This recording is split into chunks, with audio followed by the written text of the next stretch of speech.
Bonjour à tous. Bonjour, bonjour. Je vous laisse arriver. Nous allons commencer un live.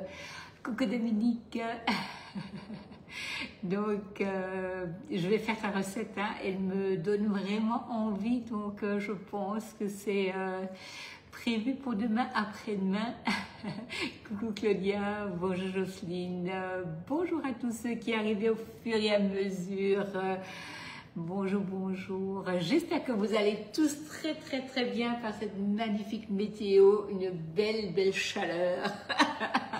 À ne pas allumer le four, mais on va quand même allumer le four. Donc, bonjour à tous.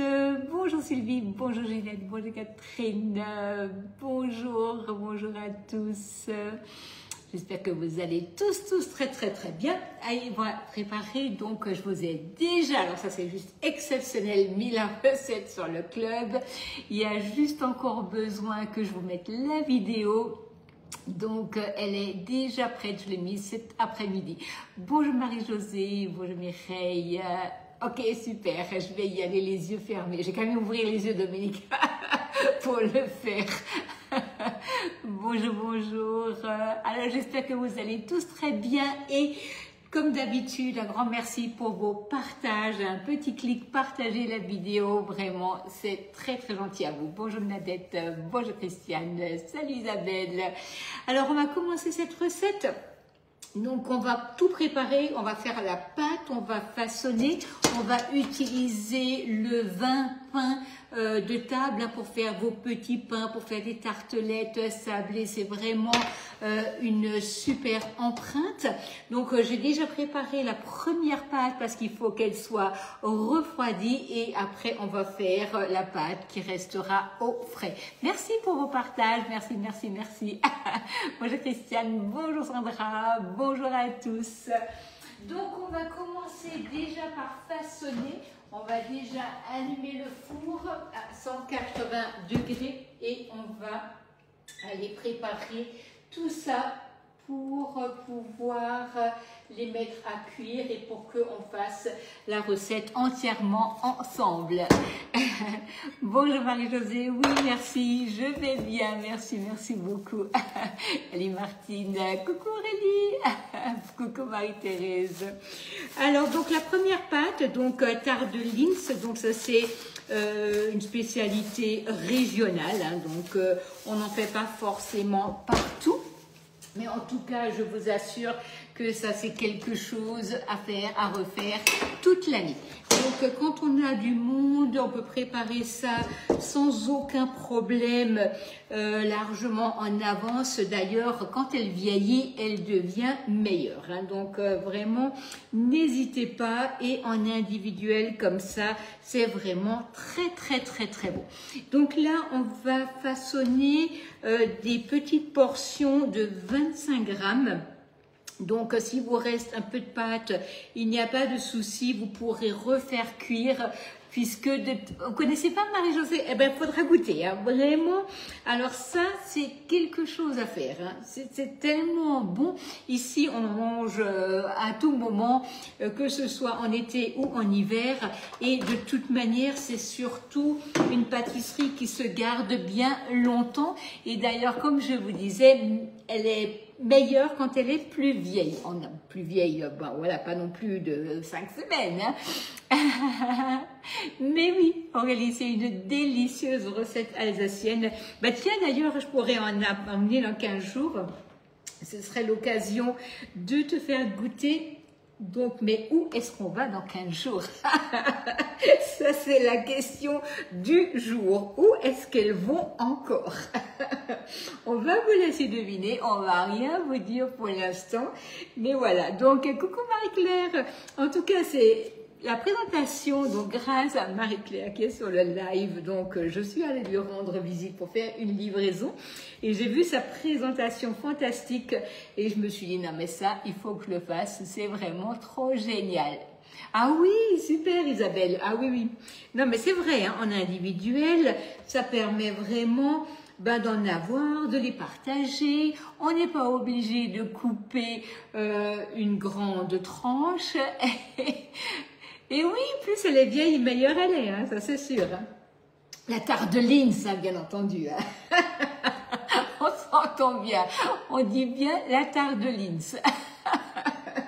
Voilà, donc là, on va couper donc à l'aide du racloir 20 parts de 25 grammes. Donc là, je suis sur la toile à pâtisserie, ça c'est idéal pour travailler. Je coupe bien entendu avec mon racloir et surtout pas avec un couteau. Et je pèse bien entendu sur ma balance qui va donc jusqu'à 10 kg. Coucou Marie-Claude, qui va jusqu'à 10 kg, gramme par gramme, et vous n'avez pas besoin d'acheter des piles parce qu'on va pouvoir la charger comme un téléphone. D'ailleurs, vous n'avez pas besoin de la charger souvent parce qu'elle tient vraiment très bien. Donc là, cette recette vraiment, c'était justement quelque chose dont j'avais besoin pour un petit événement et du coup, je trouvais que c'était l'occasion aussi de vous la partager. Oui, il y a du cacao dedans, Isabelle, mais je l'ai mis en ligne, hein, donc tu la trouveras, je l'ai mis cet après-midi. Hein. Je mettrai le lien quand j'aurai fini. Une petite pluie qui rafraîchit. Ah, ok. D'accord, il pleut en Normandie. Bon, alors ça rafraîchit. Hein. Ici, on aurait bien besoin d'un tout petit peu de pluie, mais je dis bien d'un tout petit peu, parce que finalement, on n'a jamais un peu ou juste ce qu'il faut. On a toujours soit tout ou rien.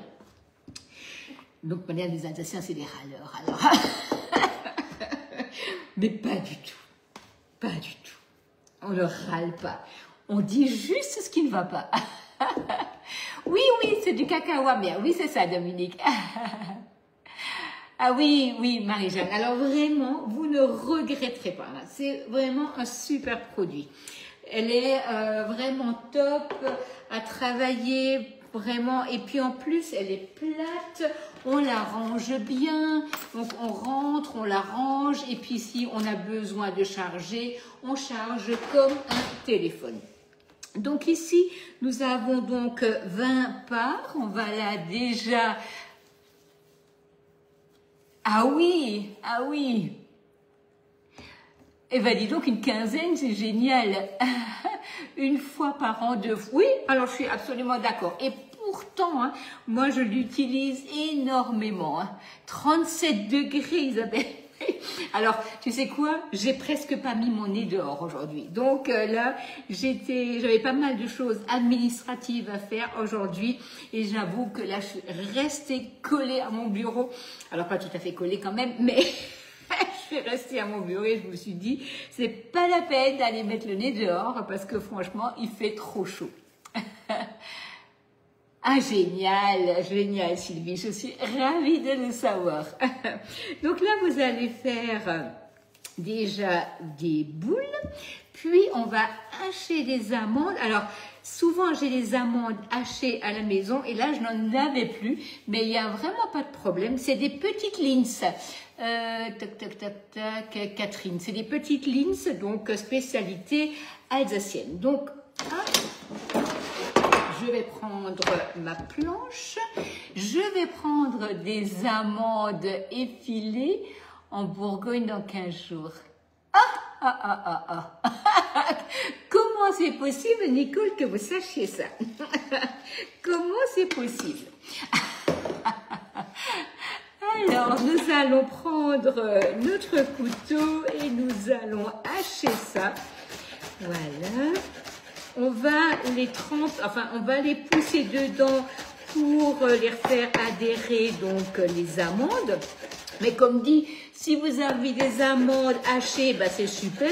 Et sinon, vous prenez des amandes effilées et vous les hachez. Ça ira bien aussi. Hein. Alors là, je vous conseille pas trop de faire un tour en tornado parce que vous risquez de faire des amandes moulues. Hein. Ça, c'était pas le but non plus. Ah oui, c'est bien ça, une petite pluie. Moi, j'aimerais bien une petite pluie fine, là, juste histoire de ne pas avoir besoin de sortir le tuyau d'arrosage. Mais bon, voilà, après, on va pas se plaindre parce que l'été passe finalement quand même très vite. Ouais, j'ai l'impression, Dominique, qu'il y a quand même eu des fuites. Allez, on va laisser quand même un peu le suspense. Mais ouais, il y a eu des fuites, il y a eu des fuites. Voilà. C'est pas grave, hein. En fait, c'était pas un secret vraiment. Hein. Ah, c'est ça, ok. Google est mon ami. Ouais, c'est bien ça. Donc là, du coup, vous allez pousser donc vos petites boules dans les amandes. On va après les mettre dans le moule et on va, à l'aide de l'outil de fonçage, leur faire prendre la forme. Donc vraiment une petite ardeline, ça. Alors je vais pas faire notre région c'est la plus belle, pas du tout. Encore que c'est la plus belle. Toutes les régions de France sont belles, mais particulièrement l'Alsace, j'avoue.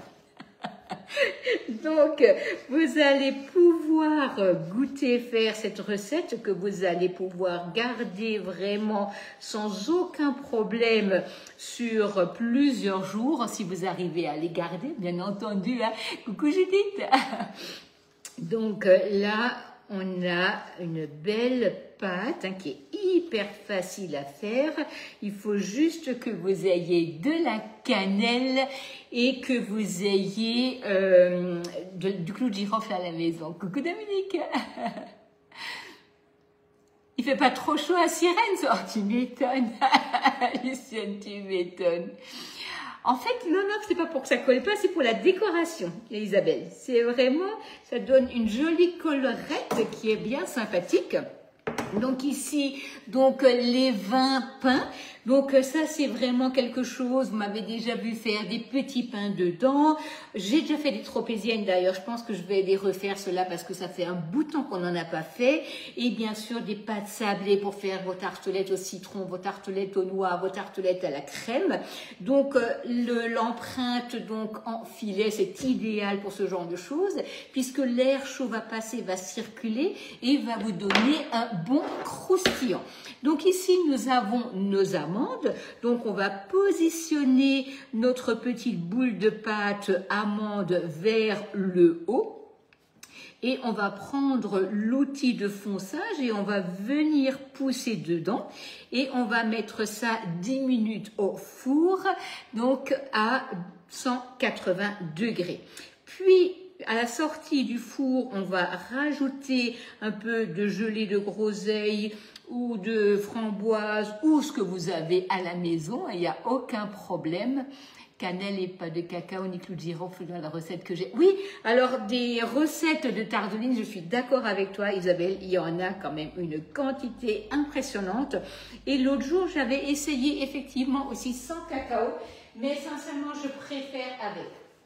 Mais tout ça, ce n'est toujours qu'une question de goût. Hein. Il n'y a pas « je dois mettre ci » ou « je dois mettre ça ». Il faut vraiment que vous fassiez comme vous avez envie tous. Bonjour Christelle, bonjour Marie, bonjour à tous.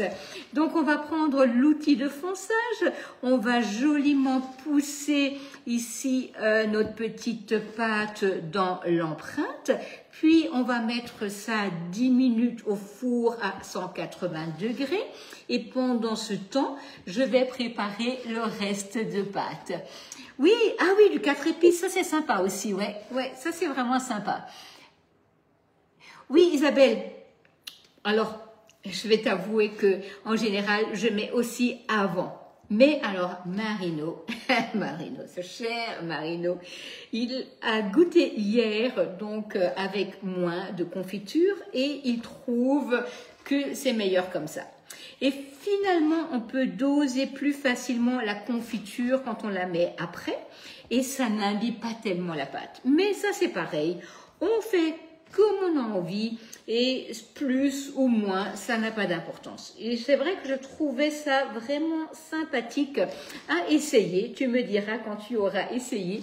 Mais il n'y a vraiment pas une manière, je pense. Il y en a beaucoup d'ailleurs.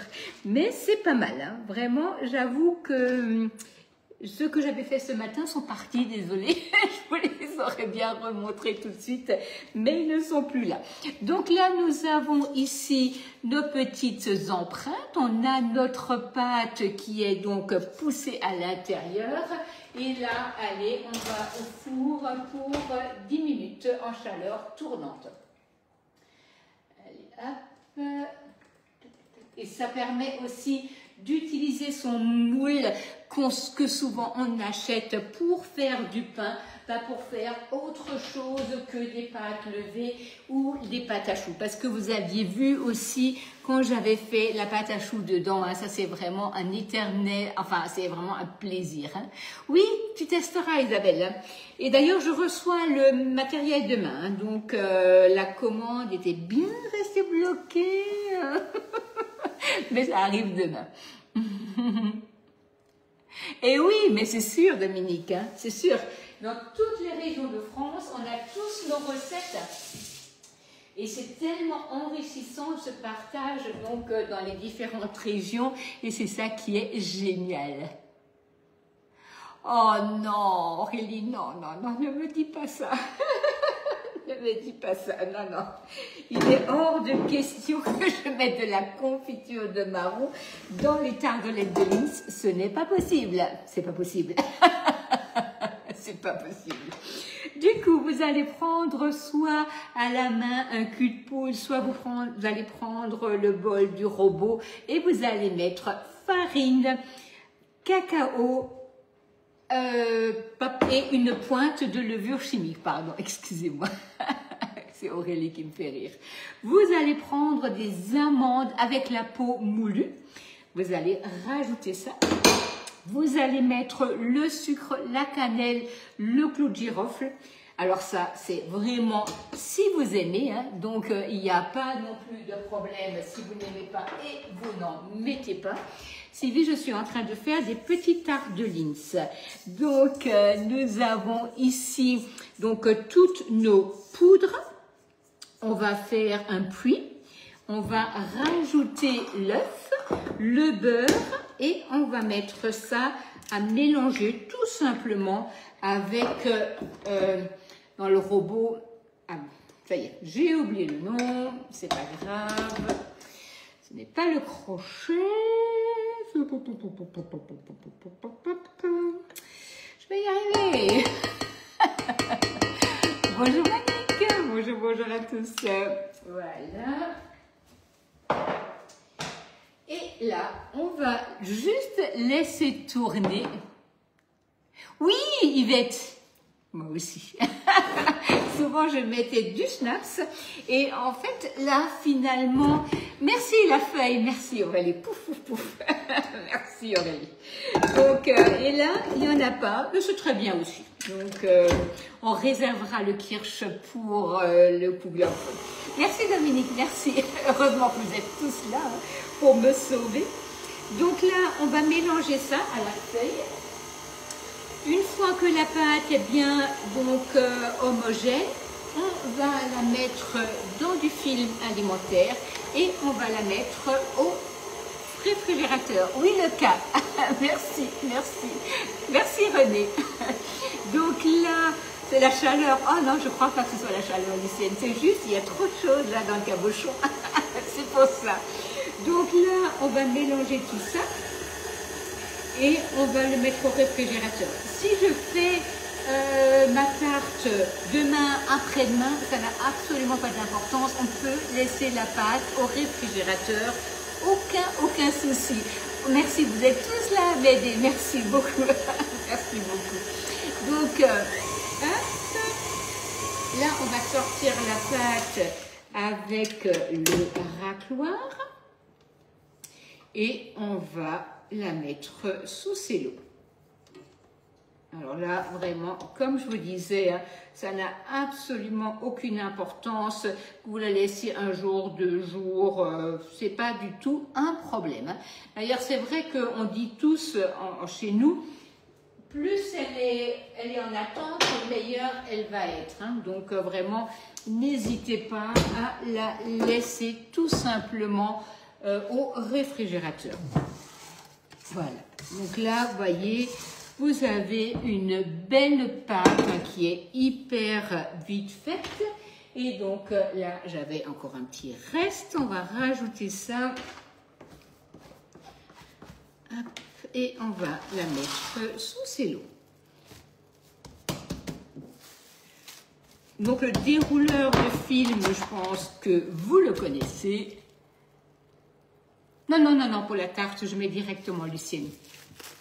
Vraiment, pour une grande tarte, comme on met de la déco au-dessus, tu sais, donc là, tu mets directement ta confiture sur la pâte et tu mets ta petite déco au-dessus. Hein?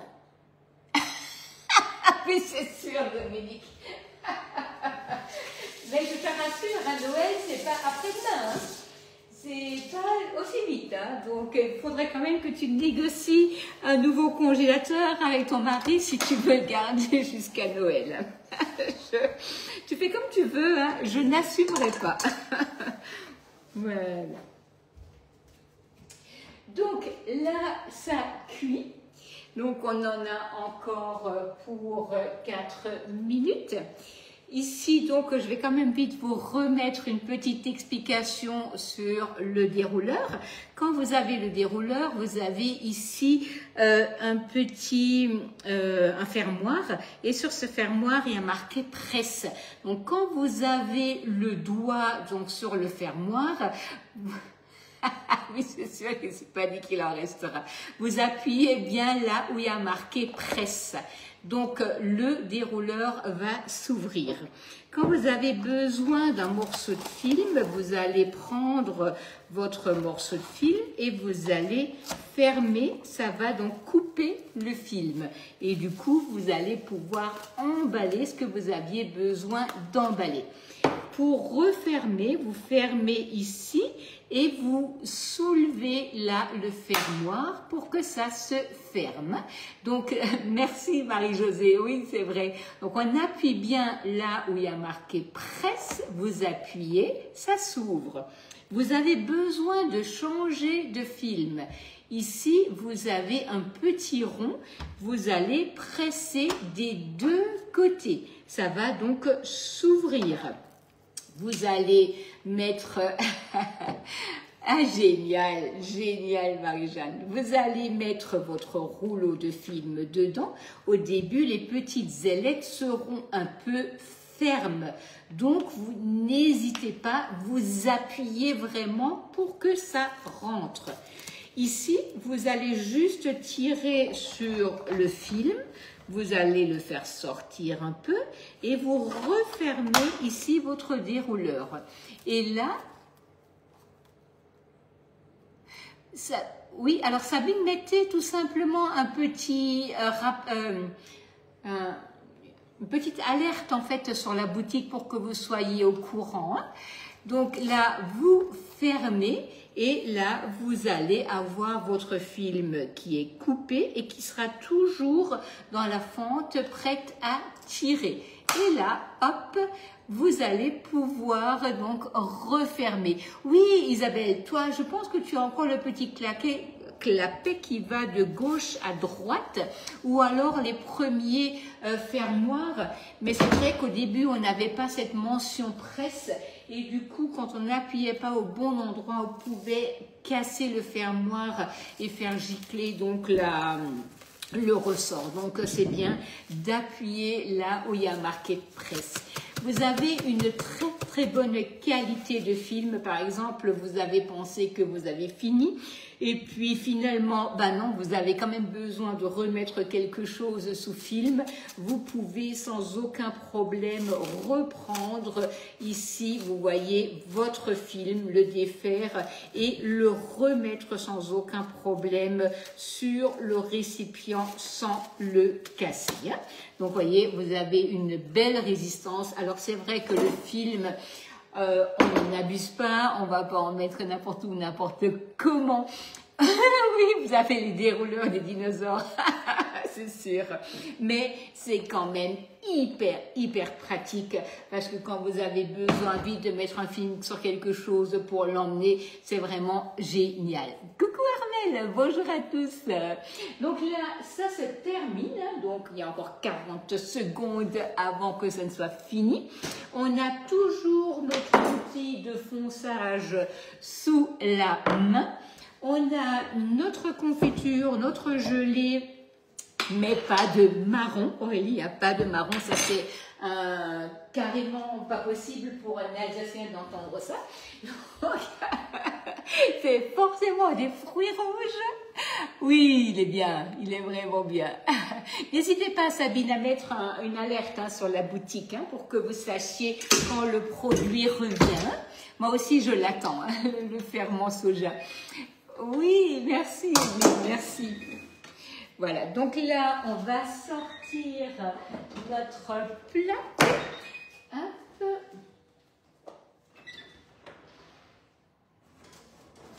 Et là, vous avez de la buée sur les lunettes. Vous avez vos tartelettes qui sont cuites. Là, je vais redonner juste un petit coup de fonçage dans la tartelette pour bien qu'elle prenne la forme du moule. Et on va, avec une cuillère à café, mettre un peu de confiture. Et puis, donc, du coup, vous les gardez autant de temps que vous voulez. Alors, autant de temps, j'entends bien, pas jusqu'à Noël, n'est-ce pas, Dominique? Oui, pas de souci, Monique, pas de souci. Voilà, coucou Sybille. Framboise, oui, framboise, groseille, mûre, couèche. En fait, ce qu'on aime, il n'y a pas de problème. Oui, framboise, c'est bon, c'est très, très, très bon. Et donc là, hop, on met un peu de confiture, pas trop pour Monsieur Marino. Donc, voilà.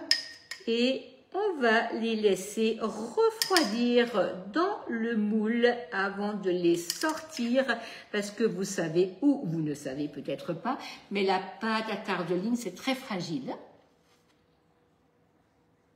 Oui, Nicole, certainement, mais Marino mange tellement de confiture de marron et de crème de marron qu'il est hors de question que je lui mette encore ça dans la tarteline. Non, c'est pas possible. Ah oui, abricot, oui. Non, mais là, je rigole avec ma collègue Aurélie, mais c'est très bien. Pourquoi? Parce que Marino mange par kilo de la crème de marron, donc ça suffit, ça suffit. Génial! Ah oui, une gelée de poivron. Ah oui, c'est excellent ça. D'ailleurs, en fait, il y a un sorbet poivron aussi qui se fait. J'avais fait le sorbet tomate et basilic qui est juste excellent. Mais c'est vrai que le poivron, c'est pas mal. Alors, l'outil de fonçage, Evelyne, c'est hyper pratique. C'est hyper pratique quand on veut foncer maintenant, par exemple, les mini tartelettes, quand on fait des petites quiches, par exemple, pour la pâte à cookies, dans les mini muffins. Et puis, en plus, ils supportent le chaud. Donc, vous pouvez... Vraiment, c'est un bon investissement, ça. On a beaucoup à faire avec. Et surtout, pour ce genre de petite empreinte, c'est vraiment bien. Parce que quand la pâte, elle sort du four, eh ben, vous n'allez pas mettre les doigts dedans. Et puis, vous pouvez pas, avec la cuillère, avoir le même résultat. C'est pas possible.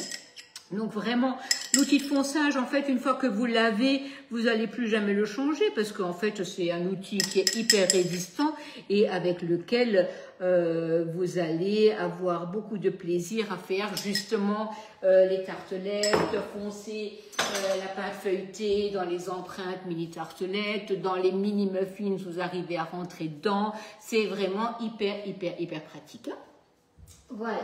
Donc, vous avez ici donc 20 petites tartelettes de Lindt. Alors, je sais bien que là, maintenant, vous n'êtes pas tous alsaciennes, vous n'avez pas forcément en tête ce que ça peut valoir donc en pâtisserie. Eh bien, je vous assure, ce genre de pâtisserie, aujourd'hui, ça a son prix. franchement, il vaut mieux le faire soi-même. Vous savez ce que vous avez dedans, vous savez le plaisir de l'avoir fait vous-même et de le partager avec vos invités. Et c'est surtout que ce genre de pâtisserie, ça se garde vraiment, vraiment, vraiment très bien. Alors, je vais essayer d'en sortir un sans le... Ouais, non, vous voyez, c'est encore trop, trop chaud. On va encore attendre. C'est pas la peine de vouloir être trop pressé, Agnès. Non, ça sort pas encore. On va attendre. Oh là là, la gelée de rhum. Oh mon Dieu, ça doit être excellent ça. Ça doit être excellent.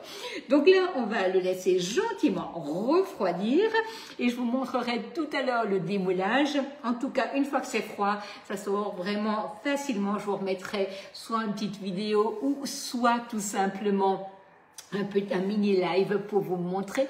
Tu as raté la session, mais non, c'est pas possible, MC.